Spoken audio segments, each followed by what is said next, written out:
یادیں دھندلی ہو گئی، حال واپس ارد گرد آن ٹھہرا۔ شیشے کے دروازے کے پار کانفرنس روم میں میٹنگ ہنوز جاری تھی۔ سیاہ بالوں والی لڑکی اسی طرح بیٹھی تنویر صاحب کو سن رہی تھی۔ اس نے سر جھٹک کر رخ پھیرا۔ سامنے سیکریٹری کی نشست خالی تھی، جس پر کمر کے آرام کے لیے نیلی گدی رکھی تھی۔ وہ گدی کے نیلے فیبرک کو دیکھنے لگا۔ چند لمحے ہی گزرے کہ حال پھر سے ماضی میں گم ہونے لگا۔ گدی کا نیلا کپڑا نیلگوں آسمان میں تبدیل ہو گیا۔ شام کا آسمان، لمبی سڑک، کنارے پر گھنے اونچے درخت۔ وہ دور سے بھاگتا آ رہا تھا، ٹریک سوٹ میں ملبوس، پسینے میں تر، کانوں میں ہینڈ فری لگائے، چہرے پر دبا دبا غصہ تھا۔ وہ جیسے خفگی سے فون میں کچھ بول رہا تھا۔ بولتے بولتے اب اس کی رفتار آہستہ ہو گئی تھی۔ جب وہ مزید قریب آیا تو تیز سانسوں کے درمیان الفاظ واضح ہوئے۔ بھائی جی، آپ یہ کیا کہہ رہے ہیں؟ ابھی آپ کی شادی کو 1.5 ماہ ہوا ہے اور آپ نے مری والی ہوٹل اس کے نام کر دیا؟ ان کے نام فیضی، انہوں نے سختی سے ٹوکا۔ اس کے چہرے پہ برہمی در آئی۔ بہرحال وہ بولا، سوری مگر ان کے نام اتنی جلدی کیوں پورا ہوٹل لگا دیا؟ آپ تو کہہ رہے تھے کہ اس رشتے کو وقت دیں گے۔ وہ میں دے رہا ہوں، مگر مری والا ہوٹل اس کے حق مہر میں لکھوایا گیا تھا فیضی۔ واٹ؟ وہ اپنے قدموں پہ رک گیا، چہرے پر بے یقینی در آئی۔ انہوں نے حق مہر میں آپ کا اربوں کی مالیت کا 6 اسٹار ہوٹل مانگ لیا؟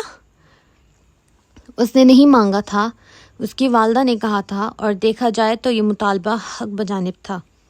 میں پورے ملک میں آدھا درجن ہوٹلز کا مالک ہوں۔ ان میں سے ایک ہوٹل اگر وہ اس سیکیورٹی کے تحت مانگتی ہیں کہ یہ امیر بڈھا چھٹیاں ختم ہوتے ہی ان کی بیٹی کو چھوڑ کر یعنی اس کی زندگی برباد کر کر کہیں نہیں چلا جائے تو وہ غلط تو نہیں؟ مری والا ہوٹل آپ کے باقی تمام ہوٹلز کی کل مالیت سے بھی مہنگا ہے بھائی جی۔ آپ غلطی کر رہے ہیں، مگر آپ کو احساس نہیں ہے۔ اس کو جج مت کرو، وہ بہت اچھی لڑکی ہے۔ کانوں میں لگے ہینڈ فری سے گونجتی ان کی آواز تھکی تھکی تھی۔ کیا کہہ سکتا ہوں؟ اس نے آستین سے نیم پیشانی رگڑی اور فون بند کر دیا۔ پھر چند لمحے دبے دبے غصے سے فون دیکھتا رہا، پھر فون بکس سے ایک نمبر نکالا۔ سویرا آپا، آسٹریلیا، ڈائل کر کے فون کان سے لگایا، پھر سے چلنے لگا۔ سویرا آپا، کیا آپ یقین کریں گی رضوان بھائی نے کیا کیا؟ وہ جھنجھلایا ہوا کہہ رہا تھا، انہوں نے مری والا ہوٹل اپنی بیوی کے نام کر دیا۔ بھائی بہت سادہ ہیں، اس دفعہ تو حد ہی کر دی، مگر میں جلد پاکستان جاؤں گا اور دیکھ لوں گا اس عورت کو۔ وہ بات کرتے ہوئے اب دور جا رہا تھا، آواز مدھم ہو گئی تھی۔ نیلا آسمان نیلی گدی میں سے غائب ہوا۔ دروازے کھلنے کی بار بار آتی آواز، وہ چونک کر حال میں پلٹا۔ میٹنگ برخاست ہو چکی تھی۔ تمام افراد یک کے بعد دیگر باہر نکل رہے تھے۔ وہ البتہ ویسے ہی ساکت اندر بیٹھی تھی جیسے کوئی مجسمہ ہو۔ وہ وہیں بیٹھا پارس کو دیکھتا رہا۔ کچھ تھا اس عورت میں، سحر، طلسم۔ بار بار نگاہ اس کی طرف اٹھتی تھی۔ اس کی نگاہیں بھی بار بار اٹھیں اور پھر پارس کی بالی سے الجھ گئیں۔ سلور بالی کے گول دائرے کے اندر یادوں کا رنگ پھر سے بھرنے لگا۔ اس کے اپارٹمنٹ کا بیڈ روم، بیڈ پہ کھلا بیگ، اور وہ ساتھ کھڑا کپڑے تہہ کر کے اندر رکھ رہا تھا۔ دفتن سائڈ ٹیبل پر دھرے فون کی اسکرین جلنے بجھنے لگتی۔ بھائی جی، اس کے چہرے پر ہیجان نمودار ہوا۔ قدرے متذبذب انداز میں فیضان نے فون اٹھا لیا۔ جی بھائی جی۔ وہ فون کان سے لگائے ان کی باتوں کے جوابات دینے لگا۔ بس ٹھیک ہوں، آپ کیسے ہیں؟ نہیں کچھ نہیں، روٹین جاب بس۔ نہیں پاکستان آنے کا بھی کوئی پروگرام نہیں ہے۔ الفاظ ذرا اٹکے، نگاہ ترچھی کر کے سائڈ ٹیبل پر ڈالی۔ پاسپورٹ، کل کی تاریخ کا پاکستان کا ٹکٹ۔ اس نے نگاہ چرا لی۔ جی میں نے سویرا آپا کو پچھلے ہفتے کہا تھا کہ آؤں گا، مگر ارادہ بدل گیا ہے۔ کمرہ مدھم ہو کر ہوا میں بہتا گیا۔ سلور بالی کے درمیان بھرے رنگ پارس کے بالوں میں مل کر سیاہ ہو گئے۔ وہ پھر سے چونکا۔ وہ باہر آ رہی تھی۔ فیضان تیزی سے سیدھا ہوا، پھر اسے آتا دیکھ کر اپنے پھتریلے تاثرات میں زبردستی بشاشت پیدا کی۔ مسز پارس، وہ اپنے آفس کی سمت جا رہی تھی، آواز پہ پلٹی۔ سیاہ آنکھوں میں اجنبیت اور استفسار در آیا۔ جی، آپ نے مجھے پہچانا؟ سوال کرتے ہوئے فیضان کا سارا جسم تن گیا۔ خوفزدہ، پریشان، مضطرب، وہ دونوں آمنے سامنے کھڑے تھے۔ فیضان جواب کی تلاش اس کی آنکھوں میں کر رہا تھا۔ ان میں دیکھتے ہوئے سارے وجود پہ سحر سا چھانے لگا تھا۔ سوری، کیا ہم مل چکے ہیں؟ پارس کی سیاہ آنکھوں میں اچنبھا ابھرا۔ انجانا پن، معذرت سے سر نفی میں ہلایا۔ میں فائز ہوں۔ اس نے دانستہ وقفہ دیا۔ سوری، آپ کس سلسلے میں آئے ہیں؟ فیضان کے تنے تاثرات ریلیکس ہوئے۔ اطمینان، سکون۔ آپ نے فائنینشیل ایڈوائزر کے لیے ایڈ دیا تھا، اسی سلسلے میں غالباً آپ کی سیکریٹری سے بات ہوئی تھی۔ مجھے گمان گزرا کہ وہ آپ تھیں۔ میں معذرت خواہ ہوں۔ It's okay. انٹرویو ٹائم 10 بجے ہے، آپ جلدی آ گئے، اس نے سنجیدگی سے کہتے ہوئے وال کلاک پہ نظر ڈالی۔ ابھی 9:15 ہوئے تھے۔ شاید مجھے اس جاب کی باقی تمام امیدواروں سے زیادہ جلدی اور ضرورت ہے۔ وہ چند لمحے خاموشی سے اسے دیکھتی رہی۔ اندر آ جائیے۔ وہ مڑ کر اپنے آفس میں چلی گئی۔ ایک فاتحانہ مسکراہٹ اس کے لبوں پہ در آئی۔ وہ اس کے پیچھے آیا۔ جب پارس اپنی گھومنے والی کرسی پہ بیٹھی تو وہ بھی سامنے بیٹھا، اور تب اس نے دیکھا پارس کے بائیں ہاتھ پر میز پر رکھے ایک فریم میں ایک ادھیڑ عمر آدمی کی تصویر لگی تھی۔ کھچڑی بال، معمولی صورت، سیاہ سفید مونچھیں، مہربان مسکراہٹ۔ فائز کے چہرے پر تکلیف سی ابھری، مگر اگلے ہی پل اس کی جگہ مصنوعی مسکراہٹ نے لے لی۔ آپ کے کریڈنشلز تو متاثر کن ہیں، وہ اب اس کی فائل کے صفحے پلٹتی کہہ رہی تھی۔ فائز اب کے قدرتی پن سے مسکرایا۔ لمحے بھر کو اس کے ذہن کے پردوں پر ایک منظر ابھرا۔ وہ درمیانی عمر کا ایک آدمی اس نیم تاریخی کاؤنٹر کے پیچھے بیٹھا اس کاغذ کو پڑھ رہا تھا۔ اس کے سامنے کاؤنٹر کی طرف فائز کسی اونچے اسٹول پر بیٹھا تھا۔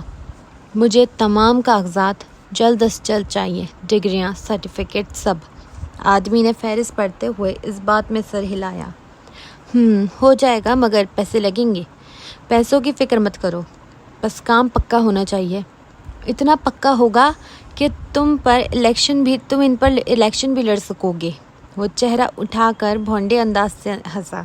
فیضان حیات سنجیدہ رہا۔ آدمی کی مسکراہٹ غائب۔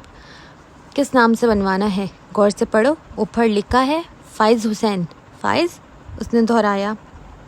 فیضان سے فیض، اور ہاں، گورے فیض کو فائز بنا دیتے ہیں، وہ وضاحت دے رہا تھا۔ منظر تحلیل ہو کر فضا میں بکھر گیا۔ پارس اب اس کی فائل بند کر رہی تھی۔ اس نے خود کو کمپوز کر لیا۔ تو فائز صاحب، آپ آسٹریلیا سے ادھر کیوں آئے ہیں؟ اس نے دونوں ہاتھ ایک دوسرے میں پھنسائے سنجیدگی سے فائز کو دیکھتے ہوئے پوچھا۔ میم، میرے فادر کی کافی عرصے پہلے ڈیتھ ہو گئی تھی۔ میں سب سے بڑا ہوں، چھوٹی 4 بہنیں ہیں، ان کی پڑھائی، جہیز، شادی سب مجھے ہی کرنا ہے۔ آسٹریلیا رہ کر میں زیادہ کما سکتا تھا، مگر امی اور بہن مجھ سے دور نہیں رہنا چاہتی تھیں۔ ان کا کہنا ہے کہ بھلے کوئی کم آمدنی جاب ہی کر لوں، مگر یہیں کروں، اس لیے میں واپس آ گیا۔ پارس کی آنکھوں میں خوشگوار سی حیرت ابھری۔ وہ مسکرائی نہیں، مگر اس نے ستائشی انداز میں ایبرو ضرور اٹھائی۔ اچھا، تو اب لاہور سے اتنی دور مری؟ آسٹریلیا سے تو قریب ہی پڑتا ہے نا مری؟ وہ مسکرایا۔ پارس نے بنا کسی تاثر کے اس بات میں سر ہلایا۔ آپ اس جاب کی نوعیت سے واقف ہیں فائز صاحب؟ آپ جانتے ہیں، میں نے یہ ہوٹل حال ہی میں سنبھالا ہے، اس لیے مجھے کسی قابل اعتماد اور ذہین انسان کی ضرورت ہے جو میرے فائنینشیل ایڈوائزر اور اسسٹنٹ کے طور پر کام کر سکے۔ میں اس کام کے لیے خود کو اہل سمجھتا ہوں۔ اوکے، دیگر انٹرویوز کے بعد فیصلہ کیا جائے گا کہ ہمیں کس کو رکھنا ہے. آپ کو نتائج سے مطلع کر دیا جائے گا. اس نے سیٹ کی پشت سے ٹیک لگائی. یہ انٹرویو ختم ہونے کا اشارہ تھا. وہ کھڑا ہوا، پھر جیسے ہی متذبذب سا رکا. یہ آپ کے ہسبینڈ رضوان حیات ہے نا؟ پارس نے اشارے کی سمت دیکھا. اس کی آنکھوں میں چبھن سی اتری. جی، وہ بولی تو آواز ہلکی تھی. ابھی باہر مجھے علم ہوا کہ 6 ماہ قبل ہی رضوان صاحب کی ڈیتھ ہوئی ہے. بہت افسوس ہوا یہ جان کر، اور بھی زیادہ کہ اس وقت آپ کی شادی کو صرف 2 ماہ کا عرصہ گزرا تھا. اس نے تاسف سے سر جھٹکا. پارس نے ہلکے سے سر اس بات کے ساتھ تعزیت وصول کی. اس کی آنکھوں میں اضطراب آ گیا. کیا میں آپ سے پوچھ سکتا ہوں ان کا انتقال کیسے ہوا؟ اس کا لہجہ اب بھی متاسف تھا، مگر پارس کو غور سے دیکھتی آنکھوں میں پتھراہٹ سی تھی. پارس کی نگاہوں کا مرکز اب بھی وہی سیاہ فوٹو فریم تھا. وہ سیڑھیوں سے گر گئے تھے. اس نے 3 حصوں میں فقرہ ادا کیا. وہ سمجھ کر افسوس سے سر ہلاتا اٹھ رہا تھا. وہ پھر سے فوٹو فریم کو دیکھنے لگی. اس کے سارے وجود میں اضطراب و بے چینی سی نظر آنے لگی. چند لمحے بعد اس نے دوبارہ فریم سے نظر ہٹائی تو امیدوار فائز آفس کے باہر کھڑا تنویر صاحب سے بات کرتا دکھائی دے رہا تھا. وہ اپنے پیچھے شیشے کے دروازے بند کر گیا تھا. آواز سنائی نہ دیتی تھی. پارس نے سر جھٹک کر ایک فائل کھول لی. وہ جیسے ہی پارس کے آفس سے نکلا، سامنے سے آتے تنویر صاحب اسے دیکھ کر جھٹک گئے، رکے، پھر حیرت سے اس کی طرف دیکھا. وہ ذرا سا مسکرایا، پھر پلٹ کر دیکھا. پارس ویسے ہی ٹکٹکی باندھے فوٹو فریم کو دیکھ رہی تھی. فیضی، تم امریکہ سے کب آئے؟ ساتھ ہی انہوں نے پارس کی سمت بھی دیکھا. وہ اب مطالعے کے لیے کوئی فائل کھول رہی تھی. آہستہ تنویر بھائی، یہاں مجھے فائز حسن کے نام سے پکارا جاتا ہے اور اسی نام سے پکارا جائے گا جب میں میڈم پارس کا فائنینشیل ایڈوائزر بھرتی کر لیا جاؤں گا. کیا مطلب؟ یعنی تم؟ ان کی آنکھوں میں پریشانی اتری. پھر سے پارس کو دیکھا. وہ متوجہ نہیں تھی. میرے آفس میں آؤ، دھیمے سرگوشی میں کہہ کر وہ مڑ گئے. وہ ہلکی سی مسکراہٹ کے ساتھ ان کے پیچھے ہو لیا. چند منٹ بعد وہ تنویر صاحب کے آفس میں ان کے سامنے بیٹھا تھا. اس کا انداز پرسکون تھا، جبکہ تنویر صاحب فکر مند دکھائی دے رہے تھے. مجھے شروع سے بتاؤ، سارا معاملہ کیا ہے؟ سمپل، میں بھائی جی کی موت کا سراغ لگانے آیا ہوں. اس کی بات پر تنویر صاحب کے چہرے پر تذبذب ابھرا. تم جانتے ہو ان کی موت کیسے ہوئی تھی؟ آپ بتائیے کیسے ہوئی تھی؟ وہ سیڑھیوں سے گرے تھے. کیا واقعی تنویر بھائی؟ اس کا انداز سرد سا تھا. فیضی، یہ سیڑھیوں والی بات تو پارس نے سب کو بتائی ہے، مگر میرے لیے زیادہ اہم وہ بات ہے جو آپ نے مجھے ان کی وفات کے بعد امریکہ سے فون کر کے بتائی تھی. وہ میرا وہم بھی تو ہو سکتا ہے، اور وہ آپ کا وہم نہیں تھا. اب بہت کلیئر تھے اس بارے میں کہ جب بھائی جی کو غسل دیا گیا تو آپ نے واضح طور پر ان کے سر کے پچھلے حصے میں کسی نوکیلی چیز کے کھپ جانے کا نشان دیکھا تھا. میں اب بھی کلیئر ہوں، وہ جلدی سے بولا. اور یہی وہ زخم تھا جو انہیں سیڑھیوں سے گرنے پہ آیا، جس کی وجہ سے ان کا انتقال ہوا. بجا فرمایا آپ نے، مگر یاد کریں آپ ہی نے مجھے بتایا تھا کہ اس وقت سیڑھیوں پر یا ان کے دامن میں کوئی ایسی نوکیلی چیز نہیں تھی جس کے اوپر گرنے سے اس طرح کی چوٹ آتی. ایسا ہی تھا. انہوں نے ہار تسلیم کر لی. میں اپنی کہی ساری باتوں پر قائم ہوں. تم سے بحث کر کے میرا مقصد تمہیں کوئی بھی انتہائی قدم اٹھانے سے روکنا تھا فیضی، مگر حقیقت یہ ہے کہ میرے ذہن نے کبھی اس ظاہری حادثے کو قبول نہیں کیا، نہ ہی میں اسے قبول کر سکا ہوں. اس کے چہرے پر کرب اتر آیا. چند ثانیے کو کمرے میں خاموشی چھا گئی. تم جنازہ بھی نہیں پڑھ سکے. کاش میرا تم سے جلدی رابطہ ہو جاتا. پارس نے بس تھوڑا بہت اوپر انتظار کیا، پھر تدفین کروا دی. سویرا کی فلائٹ کا مسئلہ تھا، وہ بھی نہیں آ سکی، اور تم سے تو بات ہی تیسرے دن ہو پائی. وہ افسوس سے یاد کر رہے تھے. اور اس سے زیادہ دردناک بات کیا ہوگی تنویر بھائی کہ بھائی جی کے انتقال والے دن میں پاکستان میں ہی تھا. اور 3 دن بعد ہر شے سے بے خبر جب واپس پہنچا تو آپ کے میسیجز دیکھے۔ تنویر صاحب کا منہ کھلے کے کھلے رہ گیا۔ تم تب پاکستان میں تھے؟ تو کیا تم رضوان سے ملے تھے؟ تم کہاں تھے؟ آخری دفعہ کب بات ہوئی تھی تمہاری ان سے؟ وہ بے اختیار آگے کو ہوئے۔ چہرے پر پریشانی، تجسس، حیرت سب واضح تھا۔ امریکہ میں آخری بات 4 دسمبر کی رات کو ہوئی تھی، جب میں پاکستان آنے کے لیے پیکنگ کر رہا تھا۔ ان کا فون آیا تھا، مگر میں نے انہیں اپنی آمد کا نہیں بتایا۔ اس سے ٹھیک 4 دن بعد میں ادھر پہنچ چکا تھا۔ یہ وہی دن تھا جس رات بھائی جی کی ڈیتھ ہوئی۔ وہ بول رہا تھا اور آنکھوں میں کرچیاں سی چبھ رہی تھیں۔ میں نے انہیں اپنی آمد کی اطلاع اس لیے نہیں دی تھی کہ میں ان سے ملنے سے پہلے پارس میڈم کے بارے میں تحقیق کرنا چاہتا تھا۔ تنویر صاحب سانس روکے اس کی بات سن رہے تھے۔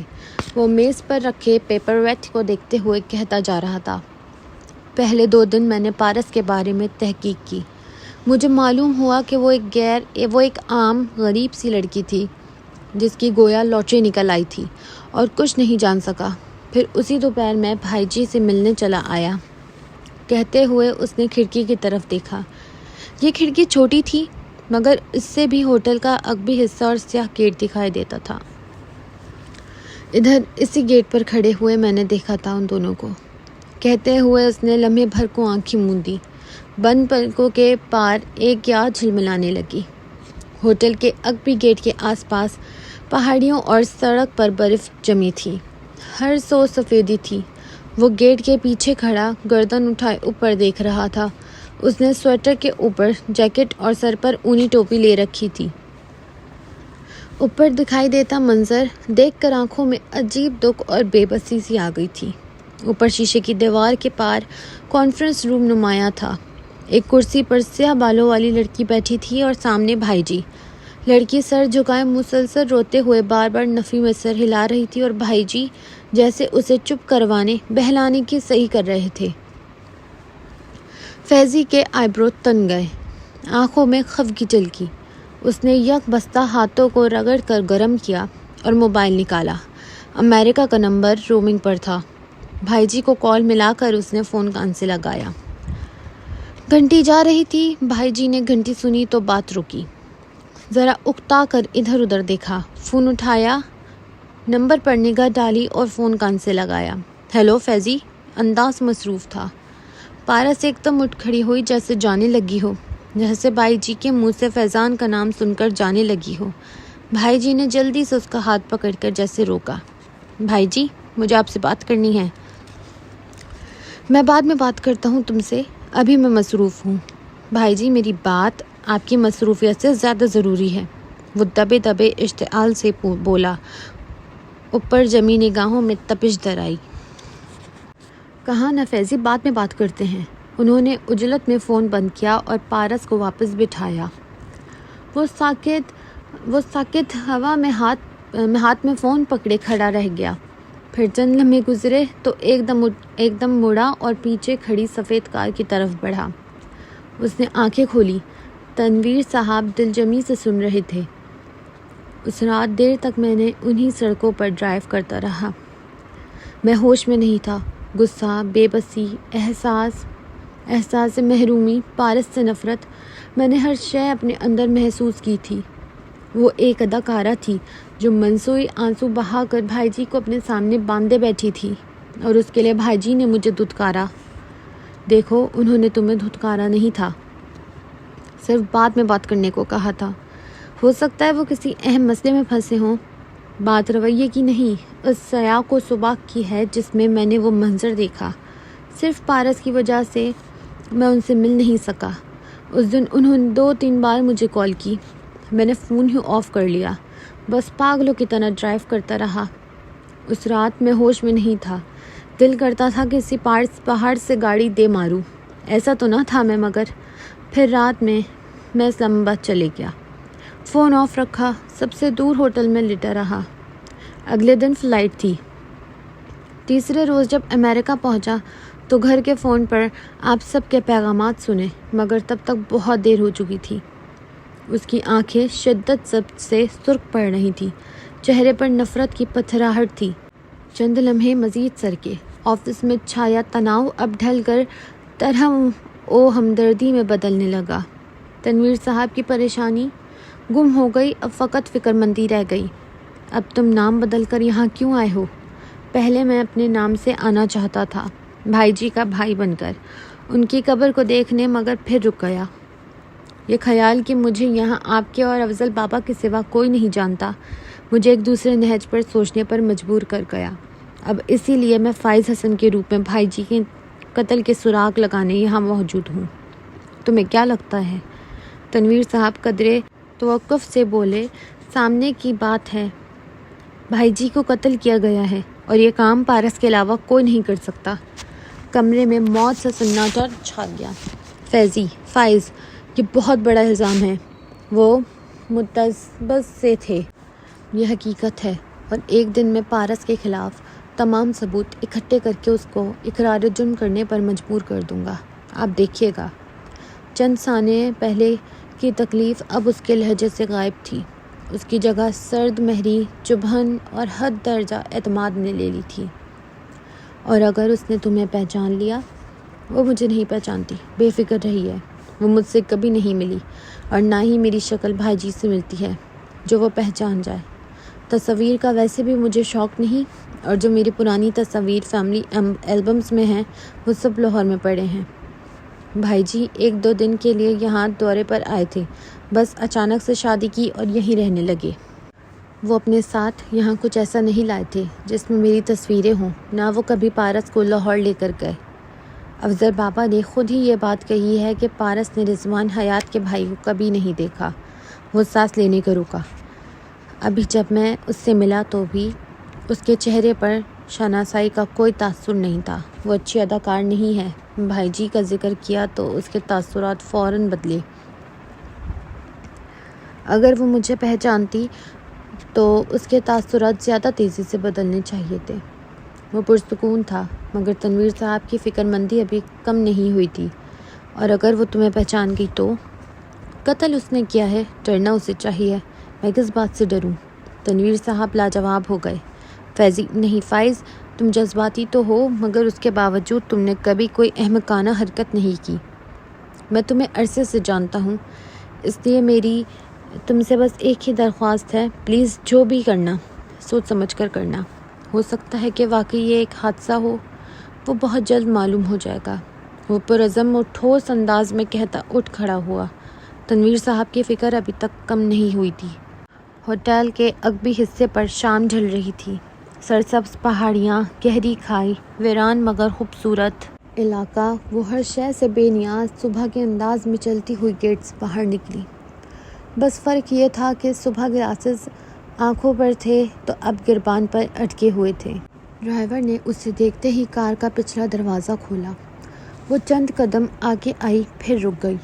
اس کی کار سے ذرا دور ایک چھوٹی پرانے ماڈل کی کار کا بونٹ کھولے صبح والا امیدوار پریشان سا کھڑا تھا.